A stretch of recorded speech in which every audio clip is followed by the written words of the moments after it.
우리가 지금 히브리서 7장 25절 말씀 같이 우리가 나눴는데 그분은 항상 살아계셔서 저희를 위하여 간구하신다고 말씀해 주고 있습니다.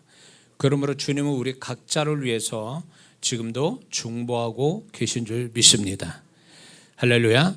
주님의 중보 기도가 있기 때문에 지금 우리가 부실한 신앙을 좀 가졌어도 여전히 주님 하나님께 나아갈 수 있고 하나님의 도우심을 받고 있는 것입니다. 믿습니까?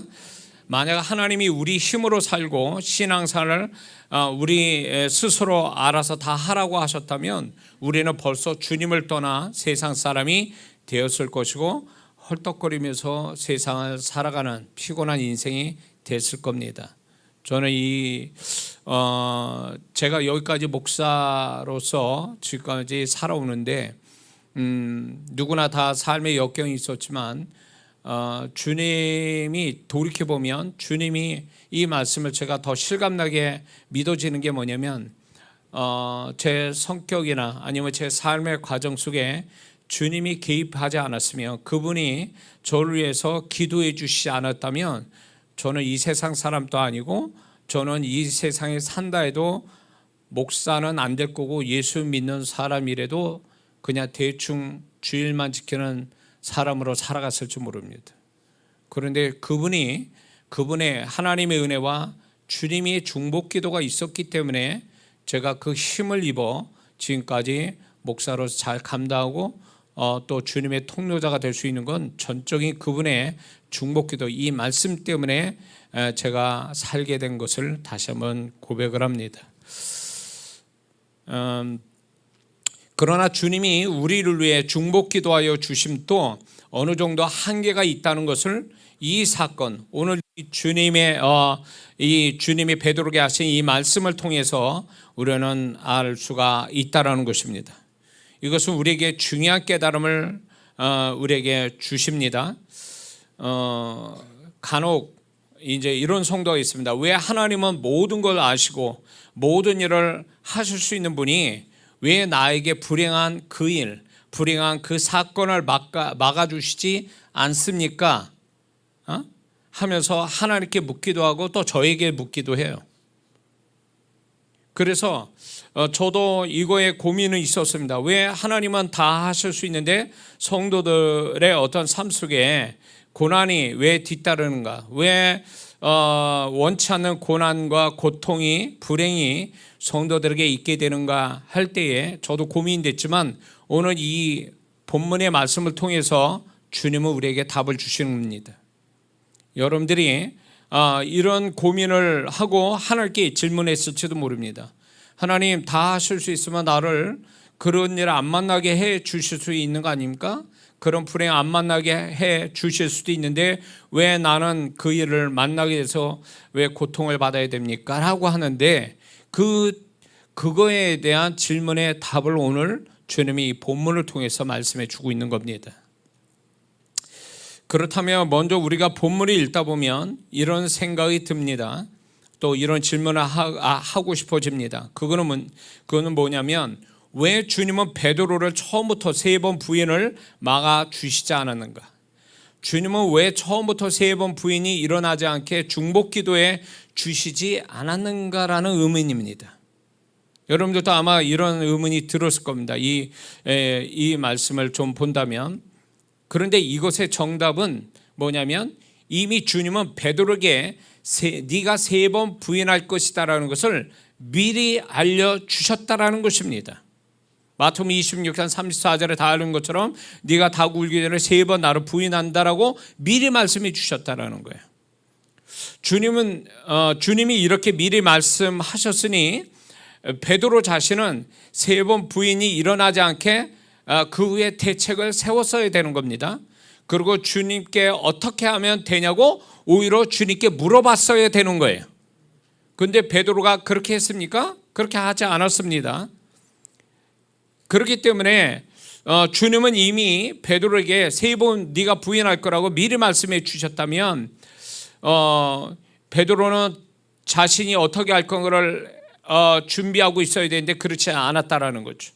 그러니 주님이 굳이 베드로를 위해 중보기도 해줄 필요는 없었다라는 것입니다. 왜냐하면 미리 말씀했기 때문에, 이미 말씀으로 알려주셨기 때문에 그 다음 책임은 베드로에게 있는 것입니다.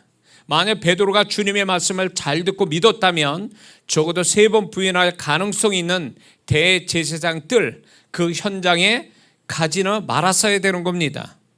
왜냐하면 거기가 이미 대제사장과 거기 하인들이 많이 있다는 것을 베드로도 알고 있었던 거죠.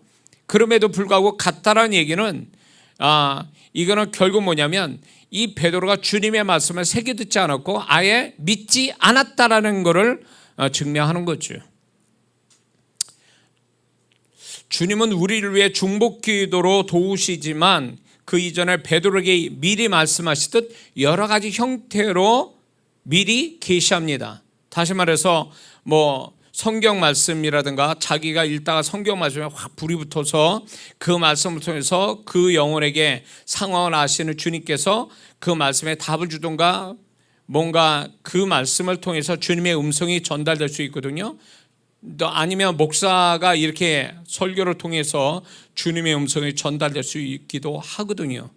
근데 여러분들이 아셔야 될 게 뭐냐면 제가 주일날 설교를 이렇게 할 때 저는 100%는 다 아니라고 해도 이 설교가 이 한 주간에 사는 데에 성도들이 이 말씀에 대한 어떤 묵상하고 이 말씀을 다시 한번 생각할 수 있는 사건을 주신다고 저는 믿는 겁니다. 그래서 제가 설교를 할 때는 그분이 예언적인 감각을 가지고 말씀을 전하게 하거든요. 그리고 실제로 저도 이 말씀을 전하지만 한 주간 지나면서 저를 통해 주님이 말씀한 것을 제가 이 말씀이 그 한 시간 주일날 잠깐 했던 그 말씀으로 끝나는 게 아니라 내 삶을 한 주간을 아시고 이거에 대한 어떤 방향 내지는 경고 내지는 훈계 내지는 인도하심 내지는 하나님이 예비된 곳으로 이끌림 받을 수 있는 가이드 역할하는 말씀이었다는 거 저도 경험 많이 하거든요. 제가 경험했다면 여러분에게도 같이 저희의 설교를 지금 저를 통해 설교 듣는 여러분에게도 동일하게 그분이 이 말씀이 단지 좋았다 은혜됐다 이 차원이 아니라 여러분의 일주일의 삶의 기시적인 말씀이라고 저는 확신합니다. 그래서 이런 어떤 저의 설교를 통해서 아니면 환경 속에서 아니면 그 성도의 기도 속에서 하나님이 미리 계시해 준다는 거예요. 느낌이든 음성이든 어떤 환상이든 꿈이든 여러 가지 채널로 주님이 베드로에게 직접 말씀한 것 같은 그거를 미리 계시하는 여러 형태의 우리에게 전달하신다라는 거예요. 다만 이거를 못 깨달아 가지고 그런데 이거를 잘 여기에서 이제 두 가지 문제가 발생되는데 첫 번째는 베드로처럼 주님의 음성, 주님의 계시를 듣고도 무시하거나 자기 생각과 고집으로 나가든가 아니면 두 번째는 그 성도가 세속적이거나 인간적이거나 마음에 악이 가득 차거나 사단의 역사나 마음이 있거나 하면 아예 그런 음성, 계시도 모른다는 거예요. 첫 번째는 베드로같이 알면서 그 일을 당하거나 아니면 모르는 가운데 당할 수도 있다라는 거예요. 그래서 주님께서는 믿는 자들한테 아무리 신앙에 잘 모른다 할지라도 하나님은 그 사람의 앞에 어쩌거나 그것이 하나님께서 성령을 통해서 피할 건 피하게 하시고 만나질 건 만나게 하시도록 이끌어 가신다는 겁니다. 믿습니까? 이거를 모르니까 모르거나 알면서 성령이 이끄는데 반대로 가든가 아니면 모르는 가운데 인도를 못 받거나 그러면 만나지 말아야 할 걸 만나고 만나야 될 거는 못 만나는 이런 성도들의 삶 속에 불행이 거기서 온다라는 것입니다. 많은 성도분들이 내가 착한 마음만 가지면 다 되는 거라고 생각해서 내가 마음으로 볼 때 죄 짓는 게 아니면 하나님은 다 나를 도와주실 거야 라고 생각하는 건 착각이라는 거예요.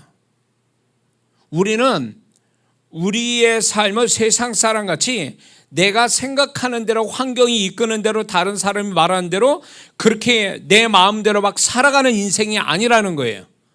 많은 성도분들이 남들은 그냥 자기 편한 대로 막, 세상 사람 보니까 자기 편한 대로 막 사는 것 같은데, 예수 믿는 사람은 뭔가 제한을 받는 삶이 된 것처럼, 구속받는 것처럼 답답해하고, 이렇게 사는 게 맞는가, 이렇게 혼란스러워하고 의심하는 성도들이 있습니다. 근데 분명히 아셔야 됩니다. 우크라이나하고 그 러시아가 싸움을, 지금 전쟁을 벌이잖아요. 근데 러시아든 우크라이나든 그 다니는 길에 지뢰밭을 엄청 지뢰를 깔아놨대요. 그래서 거기 지뢰밭에 잘못 들어가서 다치고 죽는 사람들이 많았다라는 거예요. 다니는 길에. 그래서 그걸 피하는 길을 찾아가는 게 또 전략이거든요.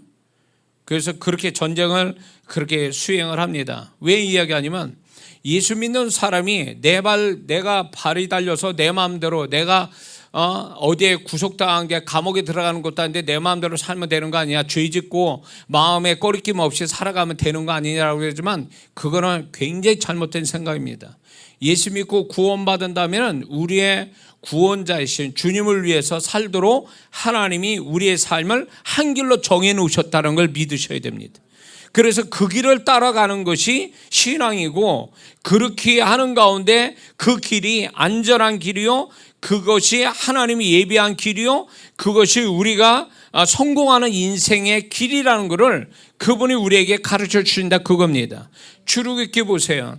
출애굽기에 이스라엘 백성이 애굽에서 나와가지고 가나안 땅 들어갈 때, 가나안 땅까지 가는데 그 광야의 길이 있지 않습니까? 그 광야의 길이 잘못 들어가 버리면 나침반도 없고 뭐 아무것도 없는 데서, 정말로 길을 잘못 들어가면 광야에서, 사막에서 그들은 다 죽는 거예요. 굶어 죽든 목말라 죽든 죽게 돼 있는 거예요. 그래서 하나님이 미리 앞서서 구름기둥, 불기둥으로 앞서서 진행하셔서 이 이스라엘 백성을 40년 동안 굶지 않게 하시고, 춥지 않게 하시고, 덥지 않게 하시고, 배고프지 않도록, 목마르지 않게 그 이스라엘 백성 이끄셨잖아요. 바로 이게 우리가 구원받은 자의 삶의 모습이라는 거예요. 그래서 예수 믿는 사람이 기분 나는 대로, 환경이 주어지는 대로, 다른 사람 말대로 살아가면 꼭 뭐가 아니고 광야에서 하나님이 이끄는 길이 아닌 다른 길을 가는 거와 똑같다는 얘기예요. 그렇게 되면 교회는 다니지만 교회 문 밖에 나가서는 자기 마음대로 막 살아간다면, 이 사람은 결국 하나님의 이끄시는 삶, 하나님이 지정해 놓은 한 길로 가지 않고 다른 길을 가면, 교회를 아무리 365일 철야해도 그 사람 인생은 축복될 수가 없어요. 하나님이 지정하신 그 길을 벗어나면 이미 사단의 밥이 되도록 준비된 거예요. 그래서 예수 믿는 사람은 지 멋대로 살아서 될 인생이 아니에요. 착한 일만 하면 된다라고 생각하는 그 생각조차, 그건 사단이 주는 생각이라는 거예요. 우리는 착한 일 하려고 예수 믿는 게 아니에요.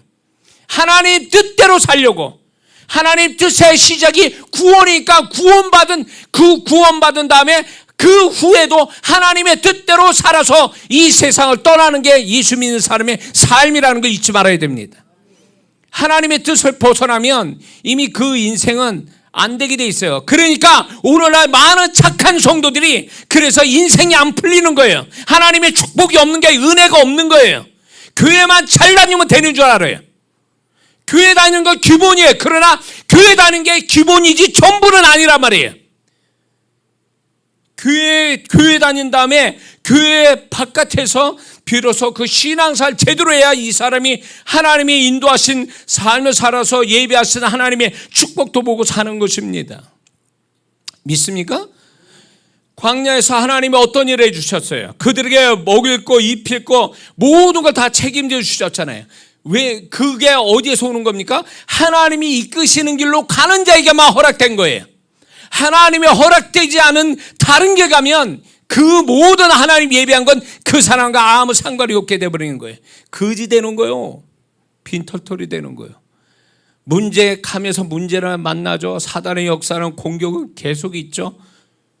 만약에 그런 삶을 산다면 아, 나는 교회를 잘 다녔는데 착하게 사는데 왜 나는 인생이 이렇습니까? 한다면 이 사람은 모르고 있는 치명적인 문제가 바로 그거예요.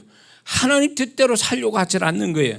하나님 뜻대로 사는 거, 자기 인생에 정말로 일상에 주님과 함께 살아가는 법을 배우지 않으니까 자기는 교회 바깥에는 모든 삶의 주체가 주인이 나라고 생각하고 살아가는 거예요. 자기가 생각하고 결정한 대로 흘러가 버리는, 그게 얼마나 무서운 생각인 줄 아세요? 그러려고 예수 믿게 하신 게 아니라는 거예요, 우리를.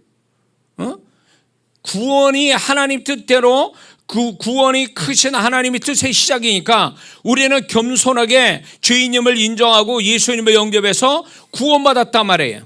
이 하나님 뜻이 시작됐으면 그 후에도 이제는 그분의 뜻대로 살아야 그 인생이 잘 되는 거예요. 구원의 축복만큼 그 사람의 인생이 잘 되는 거예요. 선한 게 중요한 게 아닌 거예요. 하나님 뜻대로 살아가는 게 중요한 거지. 선함은 그 다음에 예수 잘 믿으면 선한 거는 그냥 저절로 따라오게 돼 있는 거거든요. 그러므로 우리가 하나님은 우리 인생에 방해물, 장애물들이 무엇이 있는지를 알고 계셔서 그분의 뜻 가운데로 살아가다 보면 그런 걸 다 걷어내시는데, 이거를 그냥 하나님이 걷어내시는 은혜 놓고 그냥 계속 인생에 덜거덕거리면서 피곤하게 힘들게 살아간다면 그 사람은 하나님 뜻에서 벗어난 거예요. 하나님이 이끄시는 삶의 한 길로 간 게 아니라 다른 길로 가고 있다는 걸 증명하는 거예요. 제가 거듭 말씀드립니다.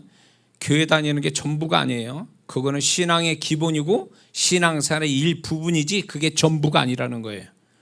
이걸 잘못 배운 거예요. 전부인 것처럼 해서 교회 다니면 뭐 교회에 나가서 예배드리고 이렇게 하면은 이걸로 다 나의 삶은 다 한 거다, 신앙생활 다 하는 거다라고 생각한다면 그 사람은 사단에게 속은 거예요.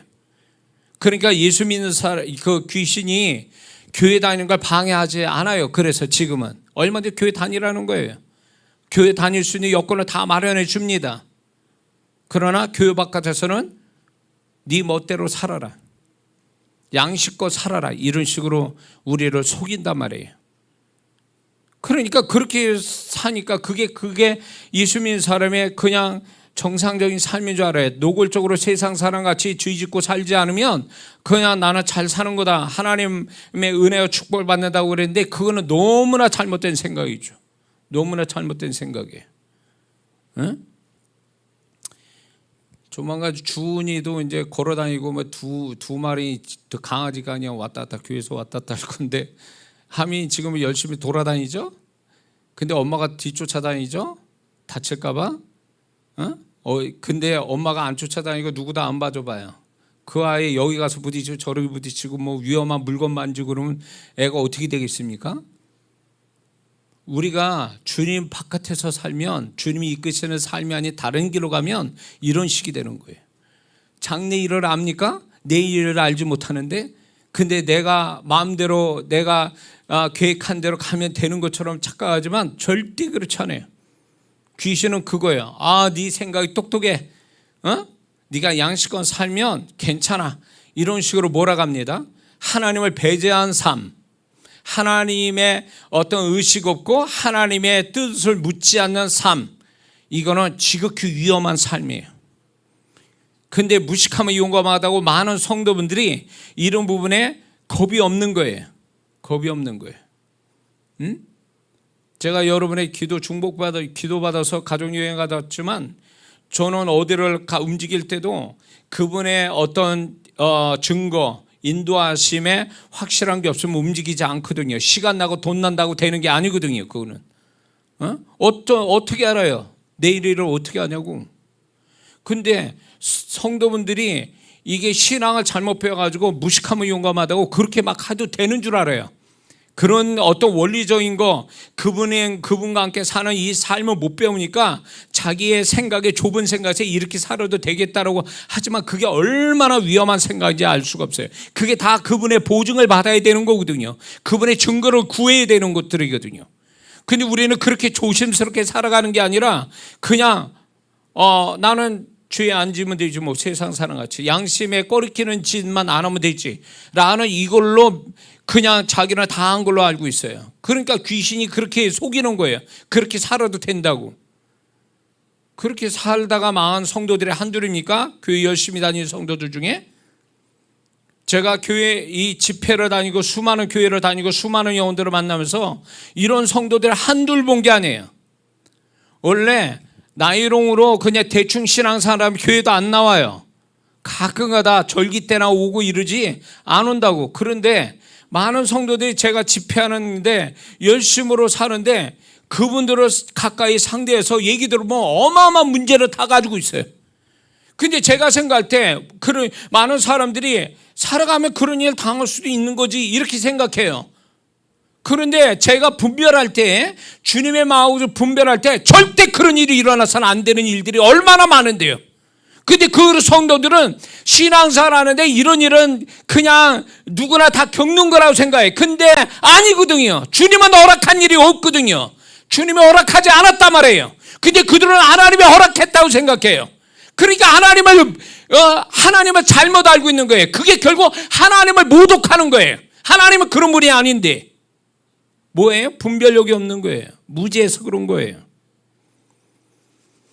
하나님과 함께 사는 삶이 아니기 때문에 자기 양심을 따라 살고 자기의 어떤 양심과 깨끗함을 가지고 살면 다 되는 줄 알고 있는 이것이 결국 하나님을 대신한 거예요. 근데 하나님이 그걸 책임져 주지 않는다라는 거예요. 이건 또 다른 자기만의 우상인 거죠. 하나님이 허락된 일이 아니거든요. 하나님을 모르는 거죠. 이걸 배운 적도 없고 베드로처럼 알았는데 무시해버리든가 배운 적이 없거나 둘 중에 하나예요. 우리는 이래야 돼요. 하나님이 허락한 일만 당하는 것이 그게 정상적인 거예요. 하나님이 이게 있어요. 부딪힐 거는 부딪혀 가게 하시는 게 있어요. 그러나 피해서 가야 될 거는 그분은 피해 가게 만드시거든요. 부딪혀 갈 때도 의미가 있어요. 거기에 하나님이 함께 하심이 있고 하나님의 축복도 있어요. 근데 부딪혀 갈 때는 그만한 선하신 뜻도 있고 피해 가게 할 때도 선하신 뜻이 있는 거예요. 근데 우리는 그거를 거꾸로 경험하는 거죠. 부딪히지 말아야 될 건 부딪히고 만나야 될 것도 못 만나고 그러니까 맨날 모자르고 사건이 터지고 문제가 많고 이게 정상적인 삶인 것처럼 살아가는 성도들은 자기 삶을 가만히 주님의 시각으로 조명할 필요가 있어요. 영적 분별력 있는 멘토 같은 사람을 만나야 돼요. 그래야 자기 삶이 뭐가 어디서부터 문제인지를 알게 되는 거예요. 우리는 이걸 알아야 됩니다. 우리의 삶이 잘 풀려나가고 그러면 다 하나님의 뜻이고 안 되면 그게 하나님의 뜻이 아니고 이런 식으로 사고방식 위험해요. 하나님이 안 되게 하시는 것도 있고 잘 되게 하시는 것도 있어요. 중요한 거는 내가 지금 하나님의 이끌림 받아 사는 자냐 하나님이 이끄시는 한 길을 가고 있느냐 이 문제지 잘 되고 안 되고의 문제가 아니에요. 모자르고 손해나고 이익되는 그게 세상 사람의 개념으로 생각할 인생이 아니란 말이에요. 우리는 그분과 함께 살고 그분이 영광 받으시고 결국 합력하여 선을 이루신 그분의 손길이 얼마나 있느냐가 이게 우리 인생의 중요한 문제란 말이에요. 하나님이 얼마나 내 인생 속에 얼마나 같이 계시느냐 그분의 증거가 얼마나 있느냐 이게 우리의 인생의 중요한 부분이라고요. 이거는 근데 많은 성도들이 이거는 안 찾아요. 하나님이 얼마나 같이 계시고 얼마나 우리에게 좋은 증거를 주시는가를 살피는 게 아니라 됐느냐 안 됐느냐 손해봤냐 이익 보냐 이거는 세상 사람의 개념이잖아요. 그래서 안 되면 울고 짜고 하나님 원망하고 불평하고 잘 되면 그게 자기가 잘해서 잘 되는 것처럼 생각하고 그것이 하나님 앞에 하나님 손길도 모르면서 감사하다고 감사헌금 드리고 이건 잘못된 신앙이에요. 그분이 우리를 이끌 때 고난의 길로 이끌 때 그냥 고난을 받는 것이 하나님 뜻이면 고난을 받아야 되는 거예요. 우리는 그분의 뜻 앞에 순종하는 성도지 이익에 따라 움직이는 성도가 아니란 말이에요. 믿습니까?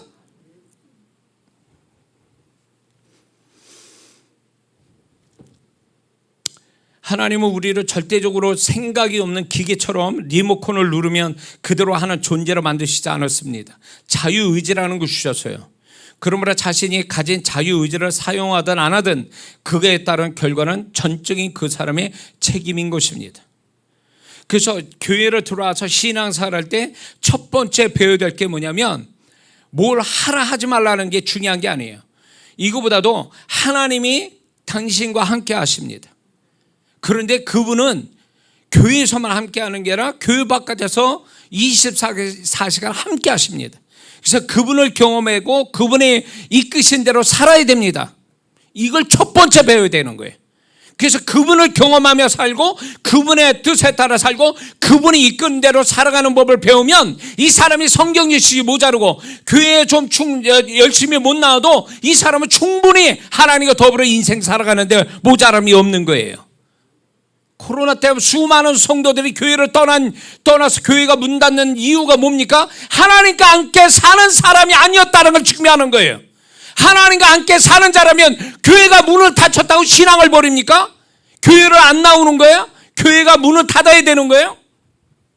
그 얘기는 신앙사 잘못 배웠다는 성도들이 그만큼 많다는 얘기예요. 그거는 신앙을 정말 하나님과 더불어 사는 신앙이며 코로나 걸려서 문을 닫았어도 신앙을 잃습니까? 오히려 더 주님과 더 가까이 하는 신앙생활을 더해서 이제 교회 나올 때는 더 좋은 신앙으로 교회 생활을 하는 게 이게 정상이잖아요. 근데 수많은 성도들이 교회로 떠났단 말이에요. 신앙생활 잘못 배운 거예요. 종교적으로 아니면 행위로만 치우친 신앙이니까 그 지경이 된 거예요. 우리 주오심 성도들 또 유튜브에서 제 설교를 듣는 성도분들을 제발 이런 모습이 없기를 주의 이름으로 축원합니다.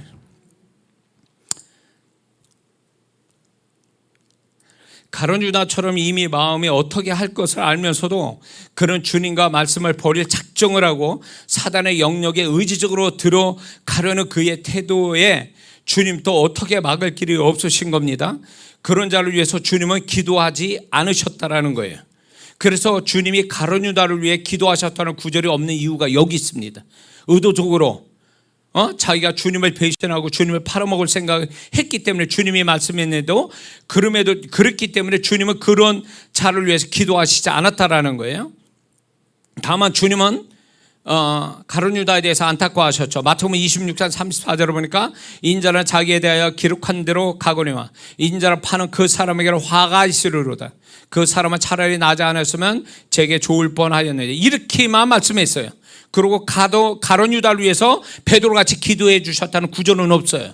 왜? 의도적으로 자기의 자유의지를 예수님을 팔아먹을 작정을 하고 움직였기 때문에 그분의 음성을 들을 마음도 없고 자기가 계획한 대로 고지 세운 대로 그냥 움직여버리니까 주님은 그런 자를 위해서 기도하시지 않았다라는 거예요. 베드로도 한편은 그런 거예요. 3번 부인할 거야 너. 그렇으면 정말로 주님 앞에 어떻게 하면 좋겠습니까? 어떻게 대책을 세우고 이러면 아마 주님이 어떤 기도를 좀 더 폭넓게 기도해 주셨을 거예요. 근데 아예 그런 주님의 음성을 무시해버리고 지 멋대로 하다 보니까 결국은 당할 일을 당하게 된 거죠. 자유의지를 그렇게 썼다라는 거예요. 주님이 말씀하신 것을 이루기 위해서 자유의지를 쓴 게 아니라 자기의 생각대로 움직이는데 자유의지 쓰니까 주님은 그런 자를 위해 기도하지 않았다는 거예요. 그러니까 수많은 성도들이 주님의 뜻이 분명히 있는데 모른다 할지라도 자기 고집과 생각으로 움직여버리니까 주님이 책임지지 않는 거예요. 기도조차도 안 해주는 거예요. 그러니까 결국 당한 일을 당하게 되는 거예요.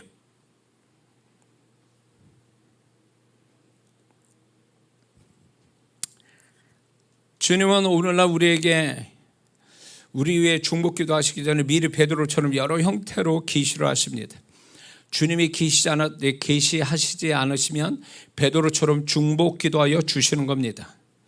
그러나 계시하여 주신 것을 안 듣고 대책을 세우지 않는 것으로 인해서 주님이 우려하시고 나도 원치 않는 문제를 만나게 되면 베드로를 위한 중보기도 내용처럼 주님은 그 문제 터진 그 후만을 위해서 기도해 줄 수밖에 없다라는 것입니다. 왜 하나님이 왜 내가 이런 일을 안 만나게 안 막아주셨습니까? 하나님이 주님이 거기까지 기도 안 하시는 이유가 있어요. 왜? 이전에 나는 너한테 얘기했어. 여러 가지로. 너는 못 들었지. 안 들었지. 그렇기 때문에 나는 그 부분에 대해서 네가 자유의지를 가지고 고집해서 네 고집과 너의 어떤 생각을 강한 생각으로 움직였기 때문에 나는 그 부분은 기도 안 한다는 거예요. 주님이 기도 안 해주실 이유가 여기 있는 거예요. 그러놓고 나중에 일 터지면 주님이 왜 책임 안 주시냐, 왜 나를 보호하시지 않았느냐, 나를 왜 도와주시지 않았느냐 이렇게 말하는 거는 이 사람은 무죄도 한참 무죄해서 그런 거예요. 주님의 뜻을 모르는 자니까 그렇게 얘기하는 거예요. 가만히 생각해 보세요. 여러분이 가지고 있는 문제들이 과연 주님이 허락해서 부딪혀 가야 된다고 해서 부딪힌 문제입니까? 아니면 피해 가야 될 문제인데 내가 주님의 뜻도 모르고 계시했는데 무시하고 가서 딱 만나진 거냐? 라고 할 때 여러분들이 여기서부터 해석이 돼야 되는 거예요. 이게 해석이 안 된다면 이 사람은 문제를 풀 수가 없어요.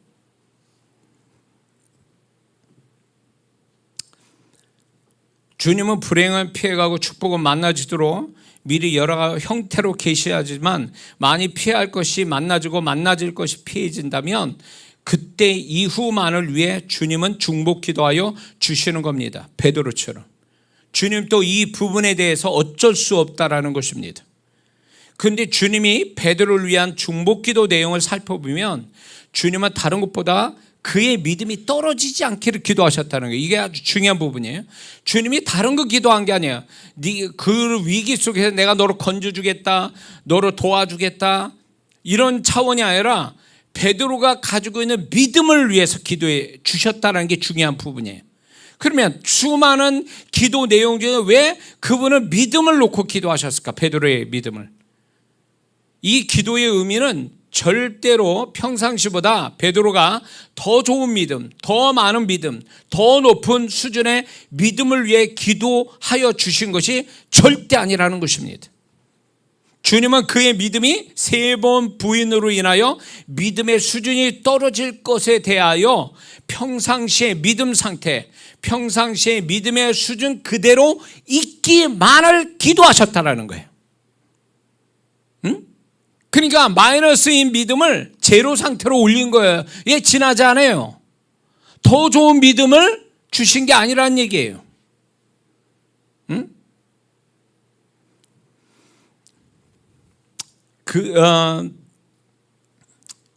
그렇다면 주님은 왜 베드로를 위해 다른 것도 아닌 주님을 향한 믿음이 떨어지지 않기를 기도하셨느냐는 거예요. 다른 것도 많은데 그것은 베드로의 3번 부인으로 베드로가 주님을 향한 믿음 떨어져서 주님을 떠나거나 주님을 영영 배반하여서 마귀가 베드로를 자기 소유 삼으려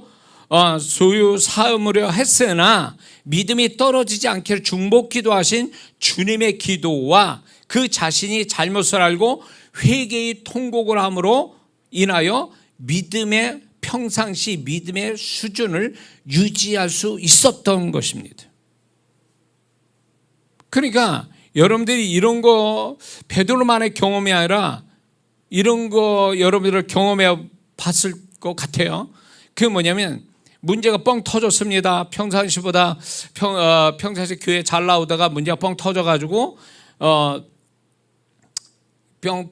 힘들고 어려운데도 불구하고 평상시 같이 교회 나와서 예배 드릴 수 있는 것, 이것이 어떻게 보면 그 사람의 어떤 믿음이 좋아서 수도 있지만 주님의 중복 기도를 통해서 문제로 인해서 믿음의 수준이 떨어지지 않게 평상시 믿음을 유지시켜 주려는 그분의 중복 기도가 있었기 때문에 여전히 평상시와 다름없이 교회 나와서 예배 드릴 수 있었던 거죠.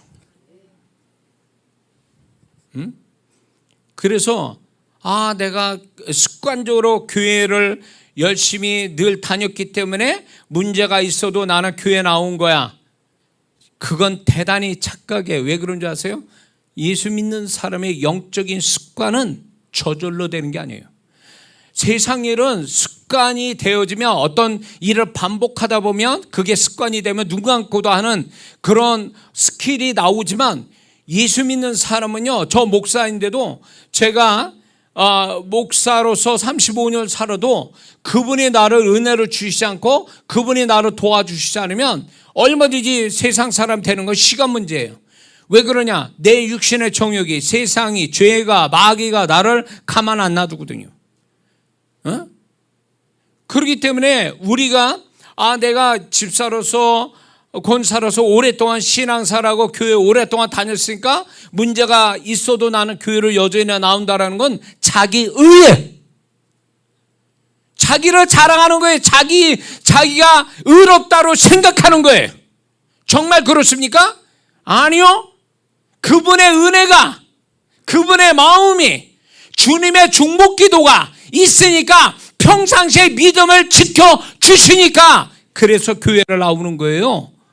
내가 잘나서 나온 게 아니고.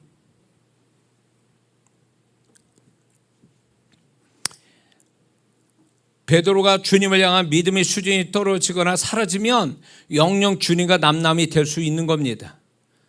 베드로가 주님을 따르게 된 것도 믿음이었잖아요.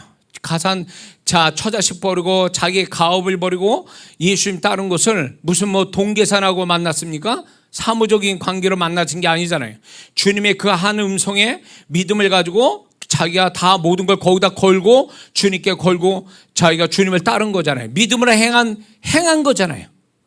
그가 믿음으로 주님을 따라서 자기 인생을 거기다 주님께 맡기고 살아간 것에 대하여 이제는 이 베드로가 3번 부인으로 말미암아 분명히 양심의 가책을 느끼고 주님이 나 자신을 버렸을 거라는 인간적인 생각을 가졌을 거예요. 그렇게 되면 난 자격이 없는 자라고 생각해서 마귀에 속아가지고 주님 곁을 떠나는 건 누구나 그 입장 되면 그렇게 될 수 있다는 거죠. 그럼에도 불구하고 주님을 여전히 만나려고 하는 이 베드로는 결국 뒤에 가보면 이 베드로의 태도가 결국 어디서 나면 주님이 그의 믿음이 떨어진 믿음을 세워줬기 때문에 다시금 주님을 만날 수 있었던 거예요. 이게 중요한 거예요. 주님의 중복 기도가 그래서 귀한 거고 감사한 거지. 근데 오늘날 많은 성도분들은 내가 교회를 열심히 다녔기 때문에 난 여전히 그래도 교회 다니는 거야. 내가 착하기 때문에 이렇게 하는, 그러면서 다 자기 공으로 돌려요. 자기 영광으로 취해요. 여러분들이요, 여러분 안에, 저와 여러분 안에 하나님의 은혜나 성령의 임재나 말씀을 뽑아버리면 우리는 세상 사람과 하나, 신앙생활 그렇게 오래 했어도 세상 사람과 별반 다르지 않는 존재들이에요.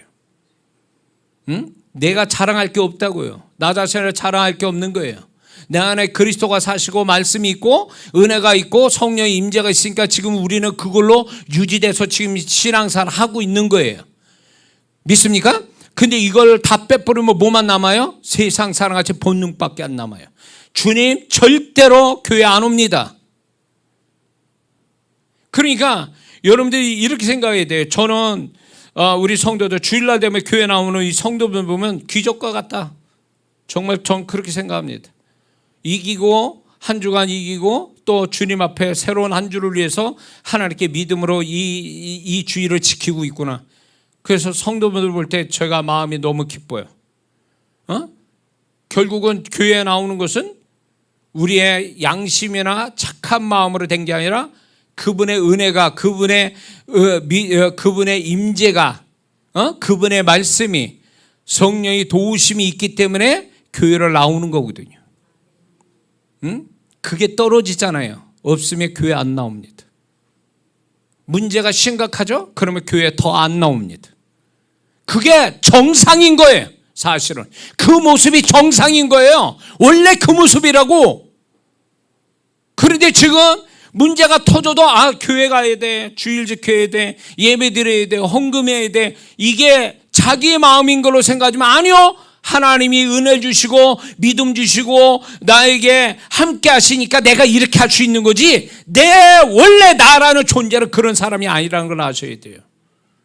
그래서 때 되면 교회 나오고 헌금하고 봉사하는 것은 내 힘이요, 내 능력이 아니요, 내 자랑, 내가 양심이 있기 때문에 내가 잘나서 된 게 아니라 그분의 손길로 됐다라는 것에 대해서 우리는 늘 감사하고 살아야 되는 거예요. 할렐루야.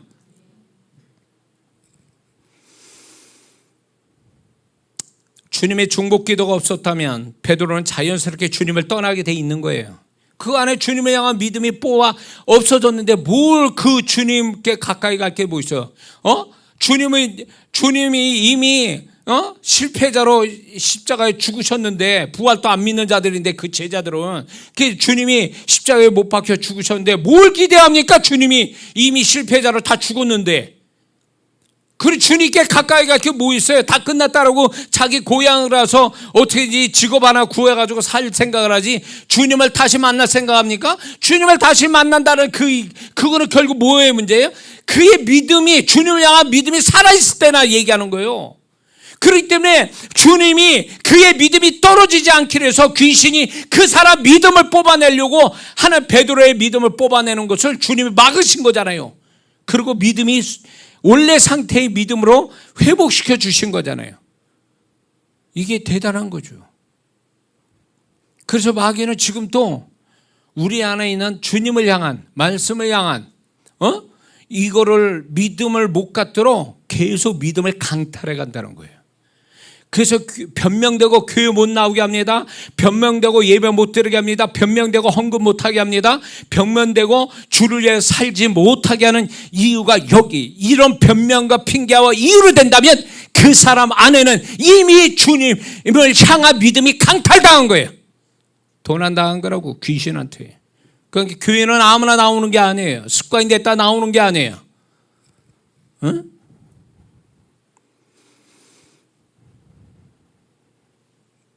우리 김중희 집사님이 좀 힘들어서 그렇겠지만 부산에서 매주 여기 예배 드린다는 게 보통 일입니까?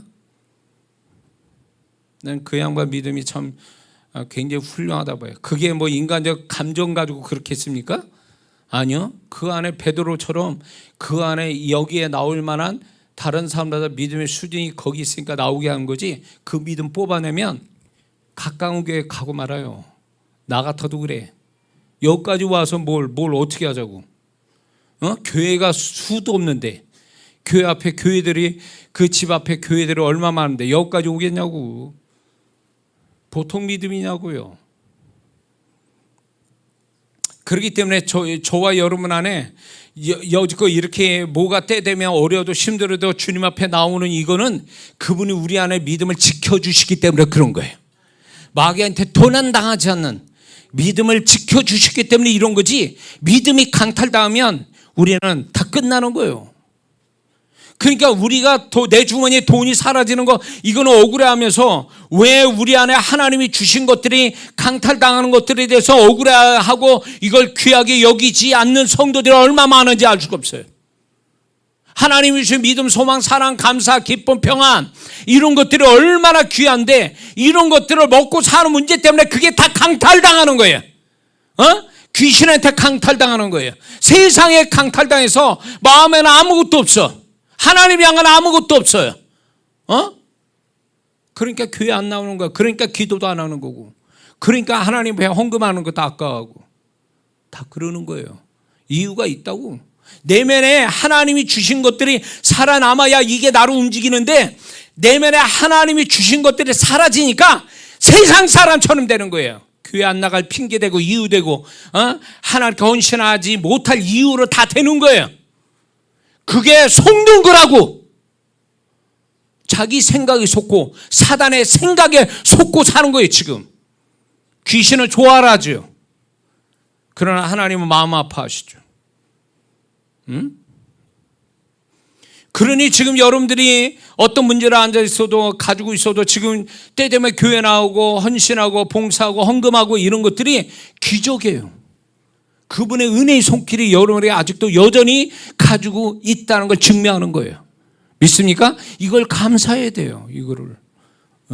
꼭 무슨 일이 터져야, 좋은 일이 터져야 그때 와서 하나님께 감사하는 건 수준이 낮은 성도의 모습이에요. 그냥 내가 문제가 많아도 평범하게 주님 앞에 변함없이 나올 수 있다는 이 자체가 놀라운 축복이라고요.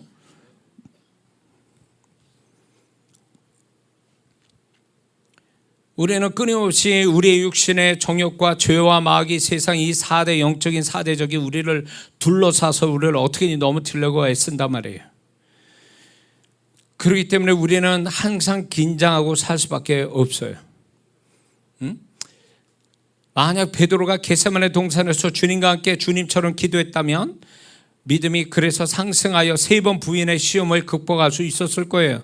그러나 주님은 베드로에게 평상시의 믿음의 수준보다 더 높은 수준의 믿음을 가질 수 있도록, 그래서 3번 부인을 이길 수 있도록 기도할 은혜를 주셨으나 베드로는 여러 가지 이유로, 그때 당시 졸리기도 하고 슬프기도 하고 낙심하기도 하고 이런 이유로 기도할 때 기도하지 않았습니다. 영적인 좋은 기회를 놓치게 된 거죠. 그러므로 우리도 믿음이 상승할 수 있는 영적 기회를 하나님이 여러 가지로 우리에게 주셨을 때 그거를 버리게 되면 우리 앞에 있는 문제들, 또 육신의 생각과 감정에 베드로처럼 믿음은 성장하지 못하고 문제로 만날 때 믿음의 수준이 떨어질 수밖에 없다라는 것입니다.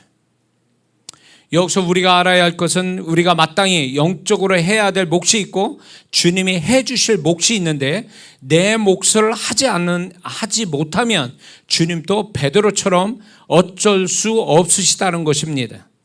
예를 들어서 내가 기도할 때 기도를 안 하거나, 교회에 나올 때 안 나오거나, 말씀을 들을 때 안 듣거나, 말씀 볼 때 안 보거나 한다면 주님도 그 성도의 모든 걸 위한 중복 기도로 도와주실 수가 없다는 것입니다.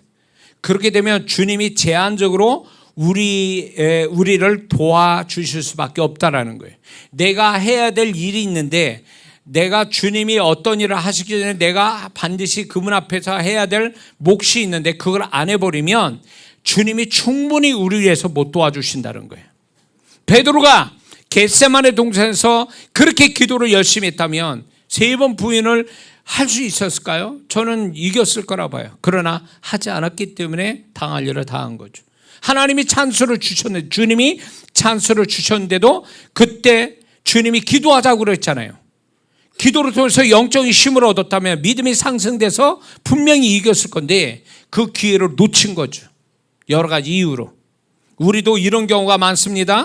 여러분들 이런 경험 안 해봤습니까? 문제가 많을 때, 야, 나랑 좀 기도 좀 해보자.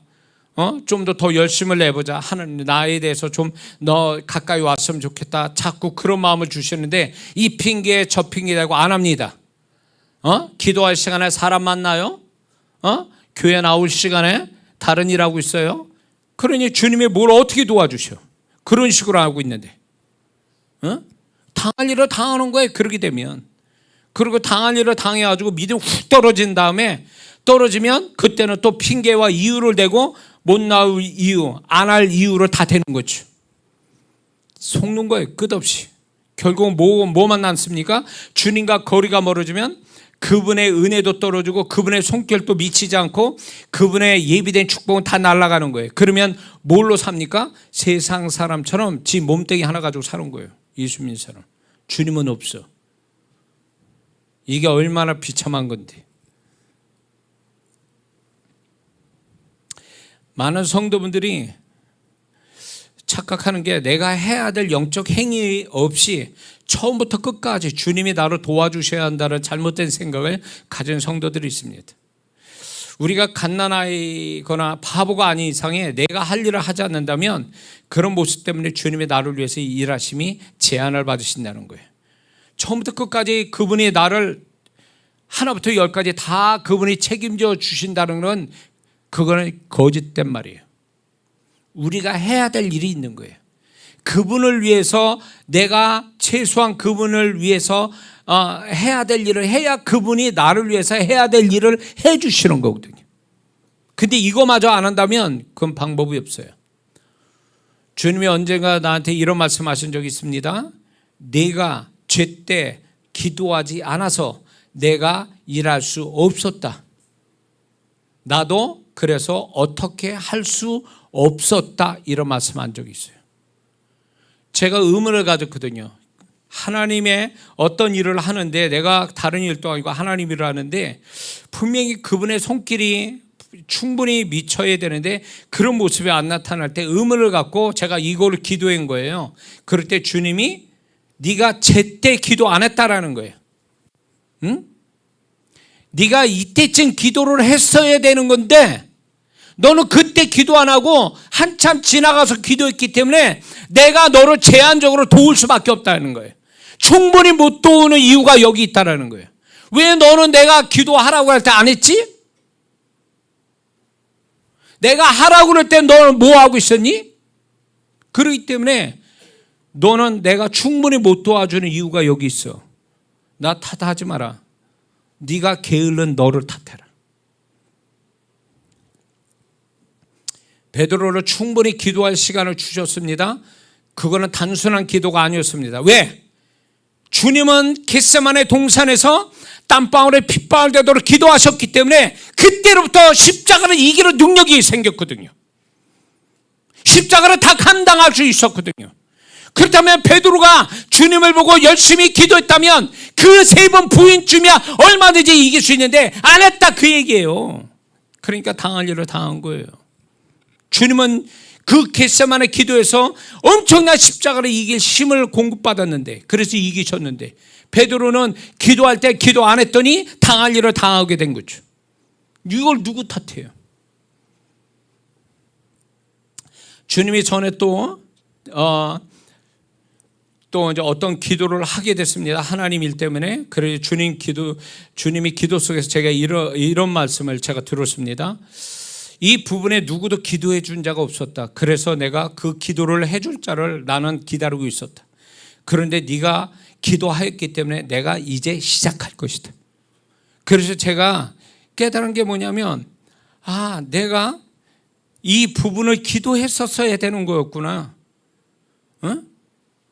그래도 때 늦지 않게 내가 이 부분을 기도했기 때문에 주님이 비로소 일을 하기 시작하는구나. 내 기도를 받아서. 근데 더 중요한 건 뭐냐면 이 부분을 놓고 기도한 사람이 없었다라는 거예요. 그래서 내가 어떻게 해줄 수가 없다라는 거 알면서도. 그러니까 재밌는 얘기죠.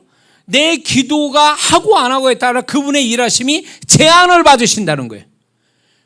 그렇기 때문에 기도할 때 안 하면 그거는 자기한테 치명적인 문제가 생긴다는 걸 의미하는 거예요. 하나님이 기도시킬 때 안 하면 그거는 결국은 자기 손해로 돌아오는 거예요. 왜? 주님이 일하심이 없으니까. 그러니까 성령께서 계속 기도해야 될 때로 자꾸 기도시키는 거거든요. 영적인 어떤 작업을 할 때 계속 작업하도록 이끄시는데 안 한다 그거예요. 겁이 없는 거지.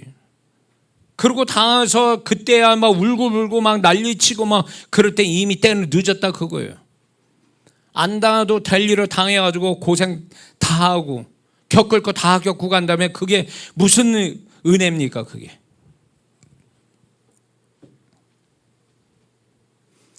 우리의 불행을 만나지 않는 것도 축복을 만나지는 것도 내가 해야 될 몫을 해야만 가능하다는 것입니다.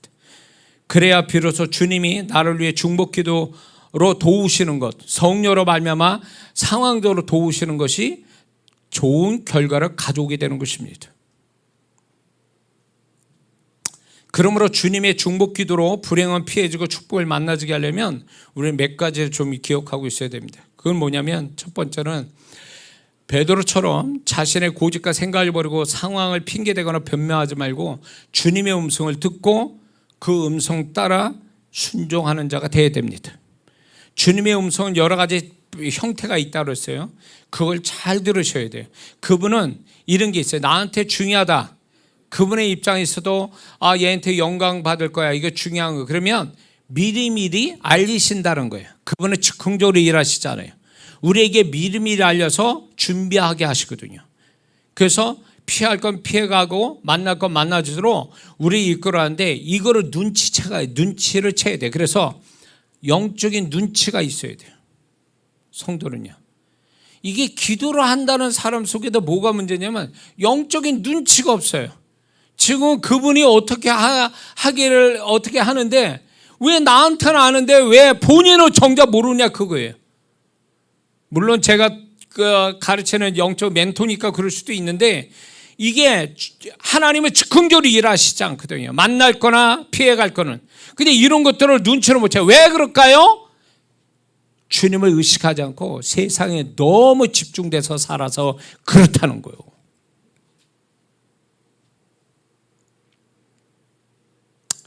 그래서 주님의 중보기도로 불행을 피해지고 축복 만나려면, 두 번째로 주님의 중보기도가 충분히 광범위하게 역사하게 하려면 내가 미리 기도해야 된다는 거죠. 기도가 있어야 됩니다. 하나님은 반드시 먼저 기도하게 하시고, 또 기도만 아니라 기도는 대표적이고, 어떤 사람은 제가 이런 것도 저도 경험했지만 예배 한 번 드리는 게 이 사람에게 불행을 피해가는 유월절이 된 거예요. 유월절은 뭡니까? 패스오버, 넘어간다는 뜻이거든요. 그러니까 예배 안 드렸으면 이거 큰일 날 일인데 예배를 드렸기 때문에 그거를 넘어가게 하신 거예요. 그러니까 제가 집회 가운데 이런 성도, 주님의 음성을 전하는 성도가 가끔가다 있어요. 지금 이 집회 참석했기 때문에 당신은 유월절을 경험하게 될 겁니다. 이 경험 얘기하거든요. 그거예요.